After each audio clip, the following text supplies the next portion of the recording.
Então, num pior cenário, né, numa Black Friday da vida, num momento, é um final de ano que a gente está aí, a gente está falando de um fluxo de caixa do cliente, de operação de agilidade, 10 dias, 10 dias a gente ganha mercado.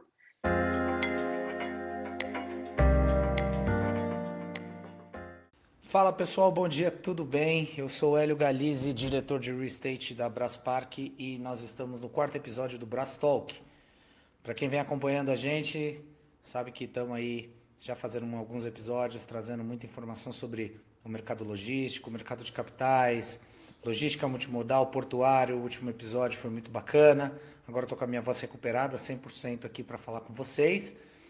E hoje a gente tem uma convidada muito especial aqui para falar conosco. Ela faz parte do grupo Ascensos, como vocês sabem, a Braspark faz parte do grupo Ascensos. E ela é a nossa nova diretora da área logística, começou recentemente aqui conosco. É uma pessoa super conhecida, super de credibilidade no mercado. Então recebam aqui com a gente a Larissa Cunico. Bom dia, Larissa, tudo bem? Bom dia, Hélio, tudo bem? Obrigada pelas apresentações. É um prazer estar aqui com vocês, né? Trazendo aí cada vez mais informações do mercado tão importante, tão crescente para nós, né? Então, espero que a nossa conversa aí a gente consiga agregar muito para todo mundo que vem acompanhando essa crescente aí do nosso Brastalk, né? Claro, vai ser muito bacana, eu tenho certeza. E se você está aqui, a gente já sabe que hoje o papo é sobre logística, né? Como vocês sabem, a Braspark ela é voltada para empreendimentos imobiliários, ela faz toda a parte de armazenagem não só para o grupo, mas para clientes externos também. E a logística ela é uma parte fundamental do nosso grupo. Então, uma das grandes funções da Braspark é apoiar a logística do grupo Ascensos. A Larissa vai contar um pouquinho mais um pouquinho para a gente sobre isso. Mas antes disso, eu queria que você falasse para o pessoal, para quem não te conhece. Muita gente conhece, né? Já estou puxando o saco aqui um pouquinho, muita gente conhece, mas para quem não te conhece, quem é a Larissa? Conta a sua história para a gente. Quem é a Larissa, né? A Larissa é uma pessoa extremamente ambiciosa, focada, né? Visionária em tudo que sempre quis para si. Comecei minha carreira muito cedo, tive o privilégio aí de ter a operação, a minha escola dentro de uma zona primária, né, o Porto Itapuá, que é hoje um dos maiores movimentadores de carga do Brasil. E depois dali entrei na área operacional, comecei lá no gate fazendo as operações, mas o comercial sempre me brilhou o olho, né? Caí na falácia de achar que comercial era só viajar, almoçar com o cliente, né? Fui enganada. Mas hoje, efetivamente, quem é a Larissa é mãe, esposa, sou diretora de logística comercial do Grupo Ascensos, né? Focada em toda a parte de expansão nacional dentro do nosso negócio. Então, tenho mais de 15 anos de experiência na área, já passei por zona primária, zona secundária, né? Trabalhei em outro maior brand player hoje do mercado, né? A Multilog. Então eu tenho ótimas referências aí dentro de casa para poder agregar hoje dentro do grupo e a gente se consolidar aí como um dos maiores operadores do mercado brasileiro. Muito bacana, muito bom. E aí você já tocou em dois pontos que vão puxar a primeira pergunta, né? Nós temos um público aqui que ele é muito voltado para a área de real estate.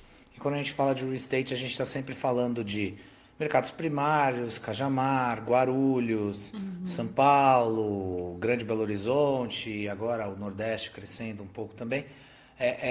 Mas quando a gente fala de logística portuária, muita gente acaba não conhecendo o que é a logística portuária de Uhum. fato. Então explica pra gente um pouco como é que funciona a logística portuária, zonas primárias, zonas secundárias, como que é essa dinâmica dessa logística no dia a dia. Legal. Bom, o porto ele é o elo, né, de qualquer conexão aí dentro do mercado internacional, né? A eficiência, efetivamente, ela começa no mar. Então, acho que muito antes da gente ter cargas, a gente pensar muito na agilidade do processo da ponta final, né, que é o que a gente executa, é extremamente importante a gente olhar a questão portuária. Então, o porto é um porto muito dinâmico, né? Hoje, aqui em Santa Catarina, a gente é extremamente agraciado, porque a gente tem 5 portos dentro do estado, 2 TUPs, então isso traz uma eficiência gigantesca dentro da operação. Mas a operação portuária, ao mesmo tempo que ela facilita o processo, ela é um pouco complexa, né? Então, dentro da zona primária existem algumas limitações em operações, que é onde favorece o nosso modelo de negócio, né?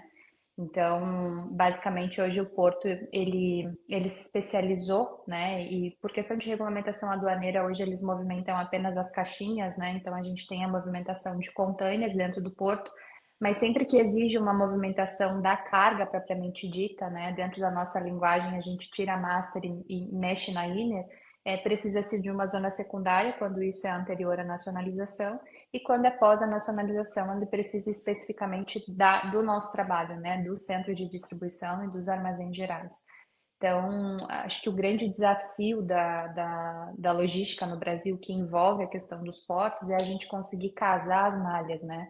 Tanto as malhas rodoviárias quanto as malhas ferroviárias.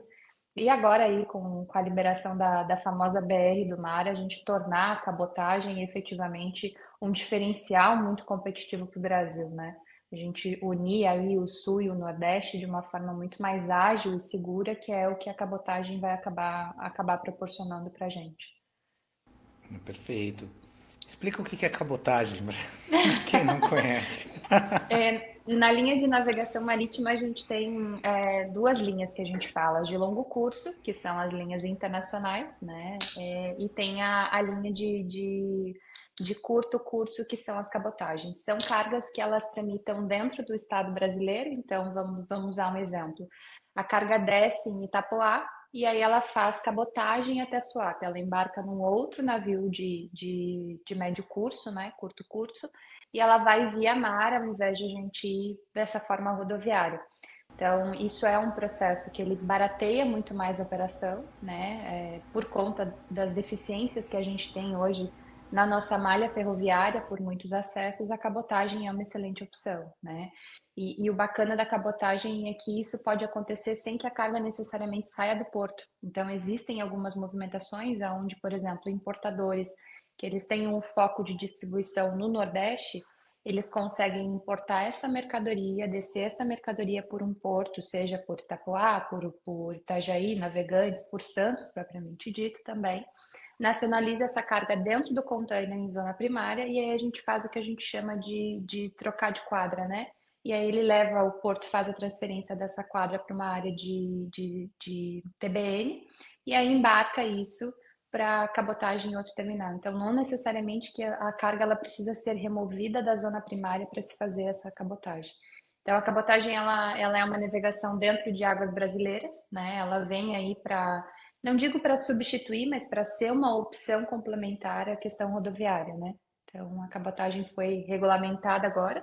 Então, a gente espera aí, tem muita expectativa de que, por conta da BR do mar, a cabotagem ela venha realmente com força para o mercado brasileiro, né? Excelente. E quando a gente, principalmente falando de importação, né? É o grande forte do grupo, mas o Brasil é um grande país exportador, né? A gente exporta muita commodity, mas nós também somos um grande importador. Nossa balança comercial ela é bastante competitiva. Quando eu falo de armazenagem, quando eu falo de galpões onde estocar os produtos, quando eu falo de fulfillments ou malha logística, o que eu devo considerar na hora de escolher um lugar para colocar o meu galpão logístico para fazer esse processo de armazenagem dessa importação? Para mim, Hélio, assim, existem três grandes pontos, né? Acho que qualquer nicho deve levar em consideração a proximidade com o teu cliente ou fornecedor, porque hoje cada quilômetro aí é custo logístico. Então, esse para mim é o nosso principal ponto. A questão de infraestrutura de acesso viário, né? Isso, a proximidade com o teu cliente é o que vai dar agilidade, e a rodovia é o que faz o dinamismo dentro do processo. E fortemente, ainda mais agora com a reforma tributária, a questão dos incentivos, né? Então, hoje a gente vai sair de um modelo de negócio onde a entrada propriamente dito era um diferencial por conta da tributação, e a gente vai para o modelo de negócio onde cada vez hubs mais próximos do ponto de consumo é o que vai fazer mais sentido, né? Então, os nichos basicamente é isso, você estar perto do teu fornecedor ou do teu cliente, né? Você ter uma malha viária adequada ao teu processo e a questão de reforma tributária, né? Hoje, de novo, qualquer quilômetro a mais é um custo que encarece o nosso processo, né?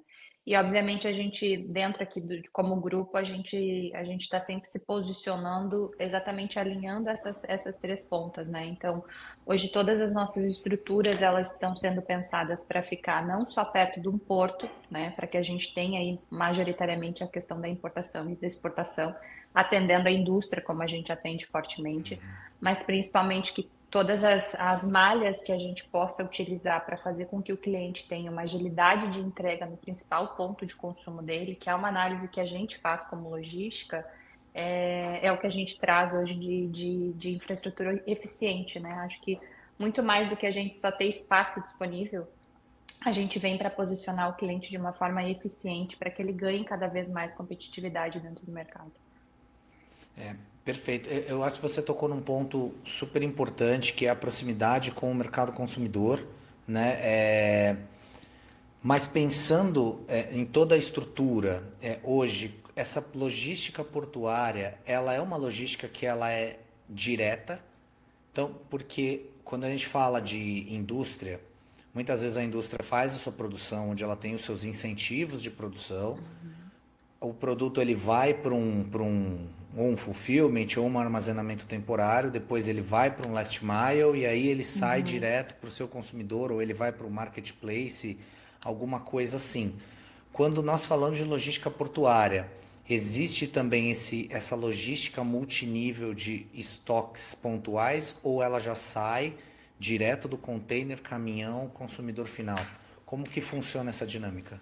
Hoje os portos eles vêm da mesma forma que nós, né? A gente veio se adaptando aos modelos de negócio, os portos também, né? Acho que existe uma referência aqui no sul, que é o Porto Itapuá. O Porto Itapuá hoje ele faz toda essa parte de multinível dentro do porto, obviamente com algumas limitações por conta da questão aduaneira, mas hoje os portos, assim como o Porto de Paranaguá também, ele já consegue fazer a operação multinível, né? Grande parte ainda é armazenagem direta, né? A grande maioria dos portos é armazenagem direta, por isso que a zona secundária se favorece muito do mercado, mas existem alguns terminais, principalmente os TUPs, né? Os de uso privado, de investimento privado, que eles vêm adequando a modelagem multiníveis, né? Então, Itapuá inaugurou ano passado um armazém para fazer operação multinível aqui dentro. E a Portonave já faz há muitos anos essa operação, mas por uma operação refrigerada, é um segmento completamente específico, né, de uma operação que eles têm ali, mas eles também fazem operação multinível. Então, a gente tem aí um forte competidor entrando dentro do nosso negócio, né? O que é muito bom, porque isso faz com que a gente corra cada vez mais atrás de ser eficiente, de ter um sistema eficiente, de ter custos competitivos, né? Dentro da operação. Então, faz total sentido que a gente tenha grandes players aí trazendo também esse tipo de operação para dentro do comércio exterior, né? Não, bacana. Não, excelente. E eu acho que é uma. A competitividade, de uma forma geral, é sempre saudável. Mas o que nós vemos observando agora, principalmente com a Braspark, né, começando a sua expansão a nível nacional, nós começamos a ver movimentos muito sazonais de ondas para as determinadas regiões. Então, agora, principalmente nesse último ano, começou-se a ter uma demanda muito forte de armazenamento próximo aos portos, Uhum. né? E que até me leva para a próxima pergunta, né? Nós temos os portos eles estão longe dos mercados primários, dos mercados consumidores em sua grande Uhum. maioria. Porém, a gente começa a observar um grande movimento para dentro das áreas das regiões onde você tem cidades portuárias. Então, Uhum. Itapoá, Paranaguá, você tem o porto de. Estamos falando de Suape, Uhum. né, Santos nem tem mais área, então não adianta nem mais falar sobre lá. Mas como que você entende essa demanda e essa necessidade que começa a surgir? Porque tá longe dos mercados consumidores, mas tem uma demanda crescente e esses mercados estão carentes de área. Então, né, a gente até brinca hoje que se a gente tivesse ali 200 mil metros quadrados próximo dos portos, a gente estaria ocupado e feliz, né? Como que essa dinâmica está funcionando em relação a eu tenho um mercado que ele não é tão próximo do mercado consumidor, mas eu preciso, existe uma necessidade, as empresas estão buscando essas áreas. Como é que, por que essa movimentação, né?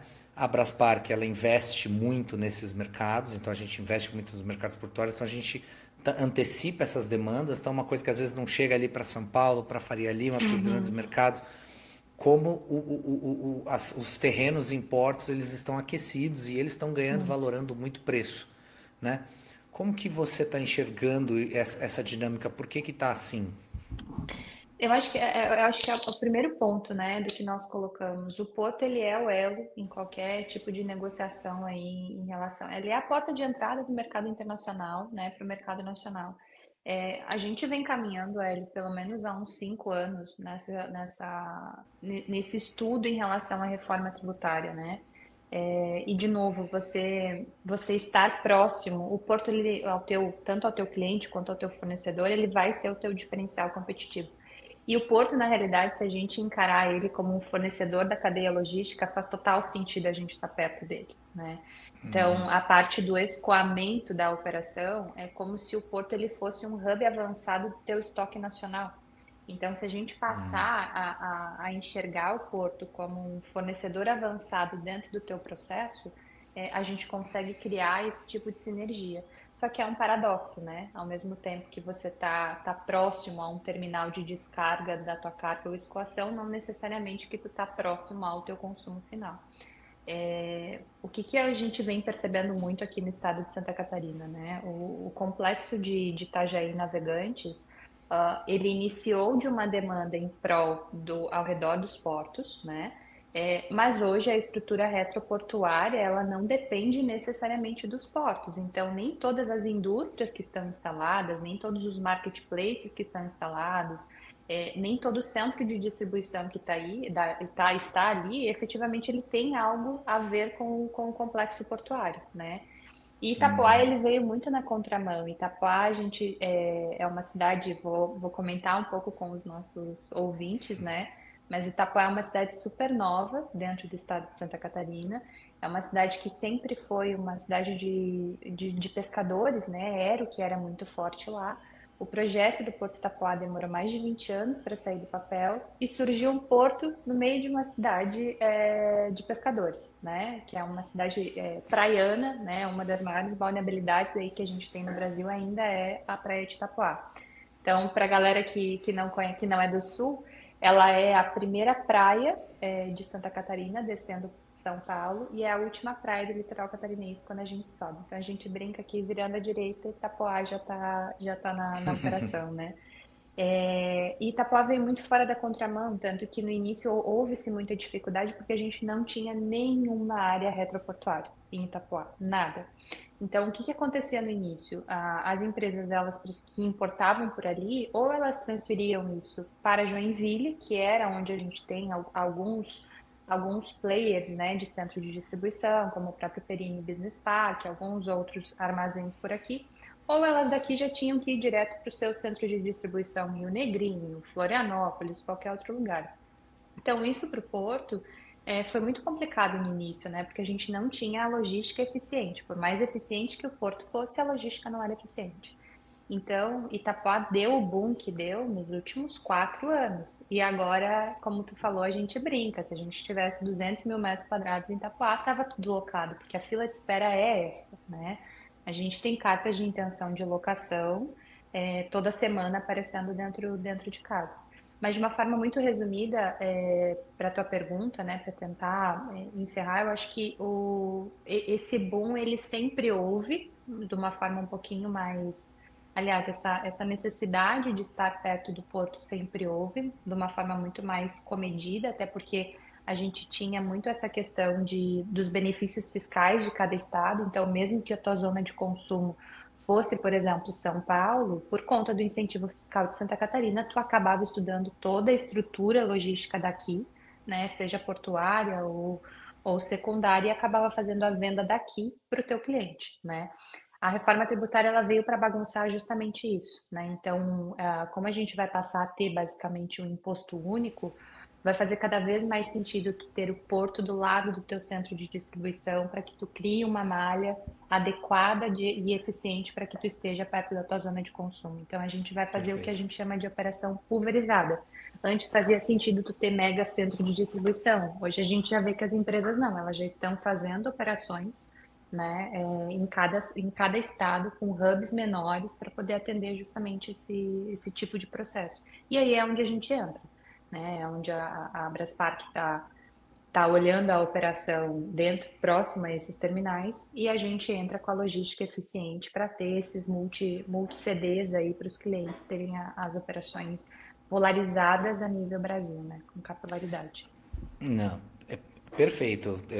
Eu acho que a sua análise foi super precisa, né? Inclusive, é um convite que eu faço para quem ainda não teve as oportunidades de ir para as regiões portuárias de Santa Catarina, tem muito porto, né? Então, quem tiver a oportunidade de ir para Itapoá, para ver o que virou Itapoá, É. assim o faça, né? E para quem é do mercado de real estate, para quem é desse mercado imobiliário, a gente sempre espera o boom das grandes empresas, dos grandes investidores, né? Então os mercados eles performam quando os grandes investidores vão lá e colocam sua marca, né? Não tem jeito. A gente teve aqui há uns episódios atrás o Bruno da C Capital e ele falou, quando eu cheguei em Cajamar, Cajamar não era nada, Cajamar era uma imensidão de terrenos, assim. E hoje Cajamar é o que é. Mas Santa Catarina e Paraná, eles têm um comportamento de terrenistas muito patrimonialistas, né?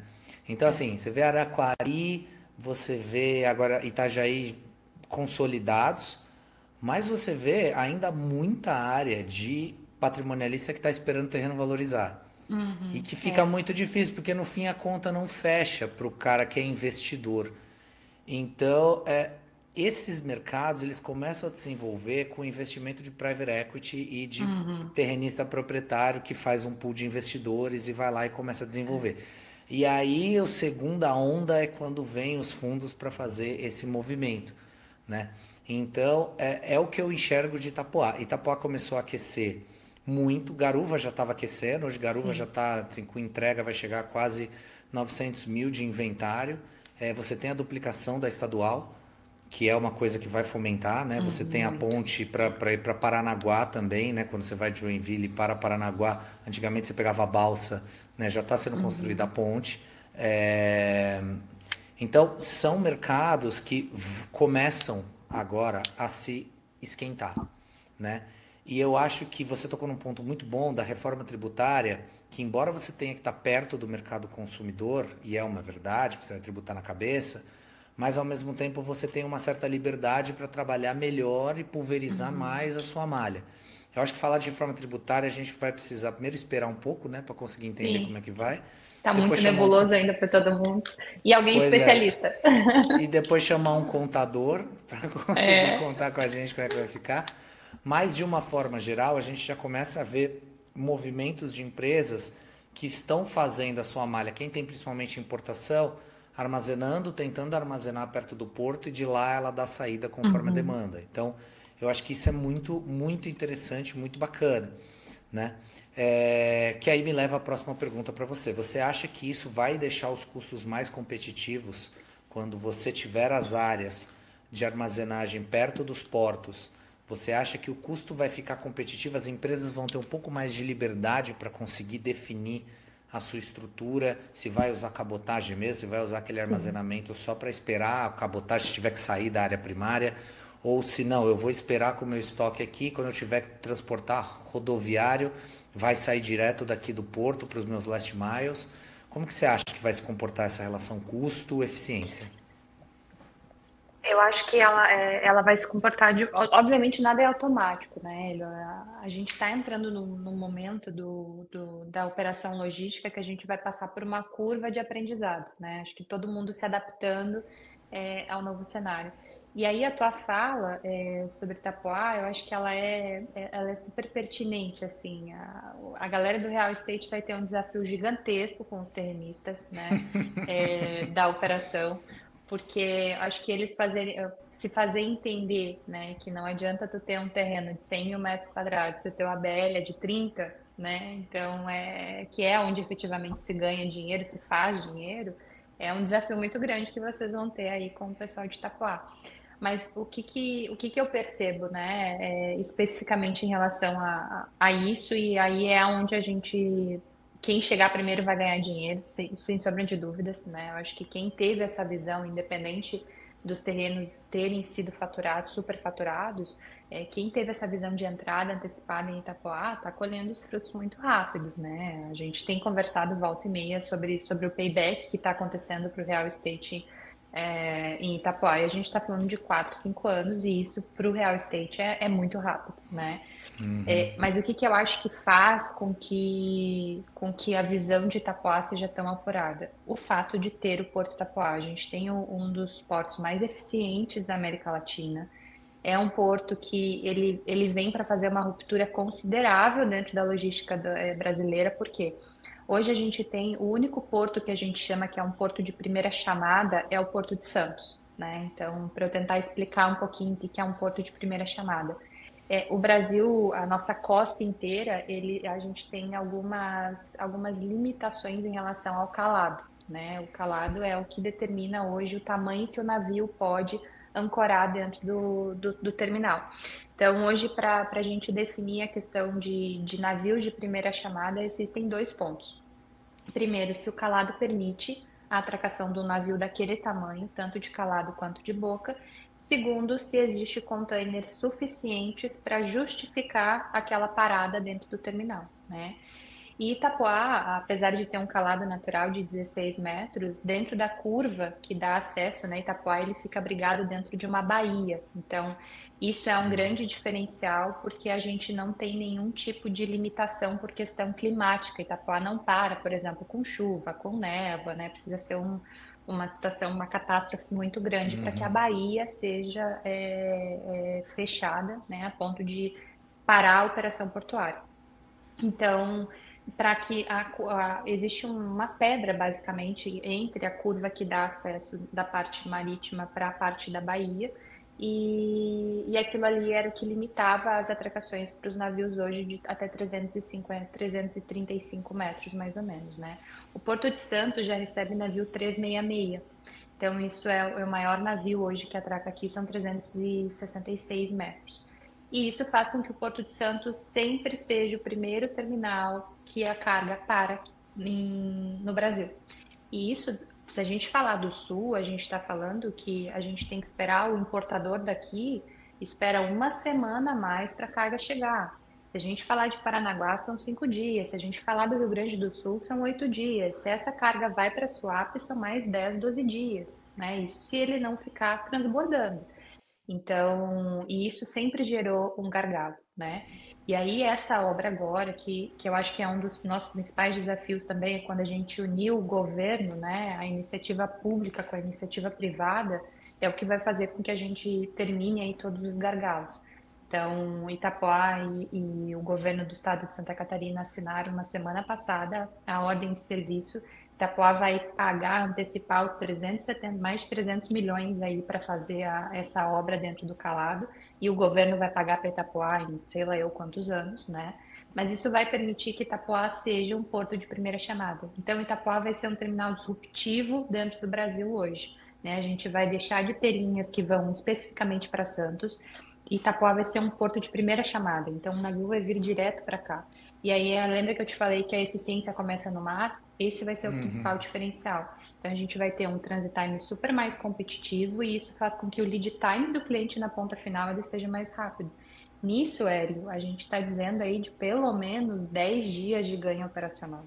É um Uau. porto que demora um canal verde, a gente libera um canal verde em Itapuá de forma automática, então assim, é 2 dias de liberação em zona portuária, transfere isso para um CD próximo ao terminal, faz todo o processo de entrada do cliente. Então, num pior cenário, né, numa Black Friday da vida, num momento, um final de ano que a gente está aí, a gente está falando de um fluxo de caixa do cliente, de operação de agilidade, 10 dias. 10 dias a gente ganha mercado.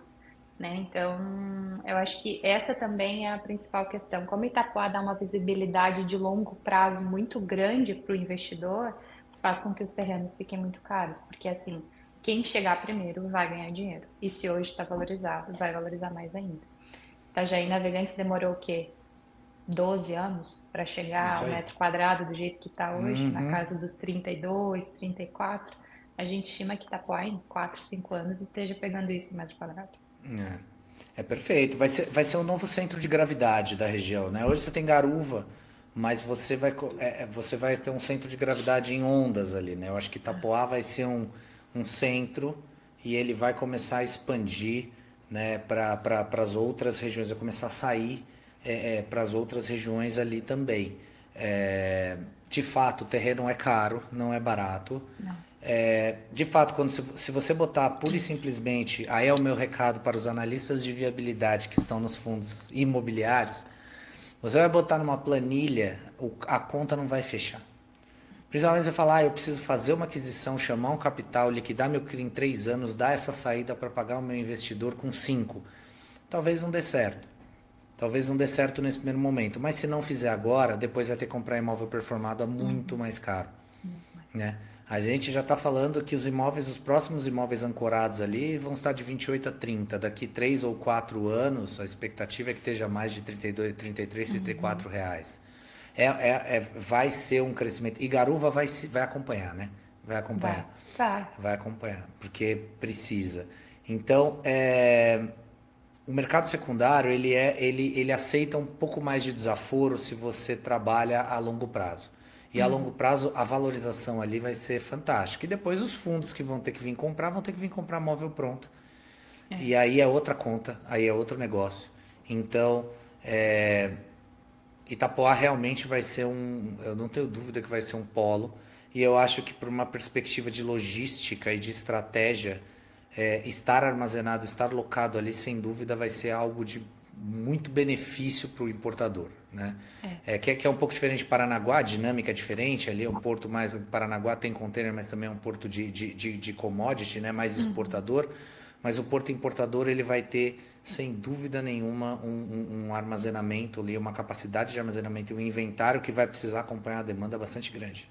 É, e eu acho que um diferencial também que é importante, né, o pessoal de fundo que tem assistido entender assim, ó, Itapoá, ela, de novo, ela era uma cidade de pescadores, né? Eu comecei a trabalhar no porto antes do porto começar a operar, então eu tive o privilégio Vai entregar a de idade, Larissa. conhecer, Porque assim, eu tive o a gente privilégio, entrega a comecei idade nessas coisas. novinha, comecei novinha. Menor aprendiz, eu tava no Porto. Menor, quase isso, quase isso. Mas quem tiver a oportunidade de ir, de novo, né, reforço aí o convite do Hélio. Inclusive, a gente está à disposição para poder levar e apresentar. Existe uma parte de Itapuá que quando tu passa na segunda via de acesso, se tu olhar para o chão, tu vai ver várias conchinhas bem pequenininhas. Aquilo ali se chama sambaquis. Existe a teoria de que os índios, né, colocavam, faziam aqueles montes de conchinhas, sentavam e olhavam o mar. Eu já sou mais da teoria que o mar era tudo aquilo ali e recuou, né? Mas assim, o que que acontece? Isso tudo embargou a obra por muito tempo. Então, hoje, para que a gente tenha terrenos em Itapoá, que tenham liberações, que tenham projeto, esses terrenistas que hoje querem caro, eles estão há 20 anos trabalhando nesses terrenos. Então, assim, você, obviamente, se você tiver acesso a um terreno que ele te dê já todas as liberações para construção, que já tenha projetos, o próprio fundo vai sair na frente 3, 4 anos de quem está chegando para desbravar terreno, pelo menos, né? Então, Perfeito. isso é muito importante que o pessoal tenha essa noção acerca, né? E, de novo, Itapoá, ela está sendo uma cidade logística projetada, planejada, porque tudo que está sendo criado com foco no que o Porto oferece. O Porto ele se posiciona numa operação de eficiência, o terminal mais eficiente da América Latina. Se a retroárea, se nós, né, como operadores, se a Braspark não tiver uma estrutura adequada e eficiente, se a Ascensos Logística não tiver uma estrutura adequada e eficiente, não vai fazer sentido. Então, o fato de Itapoá se posicionar dessa forma está fazendo com que todo mundo se posicione igual. Então, de novo, vai ser uma disruptura muito grande no mercado, né?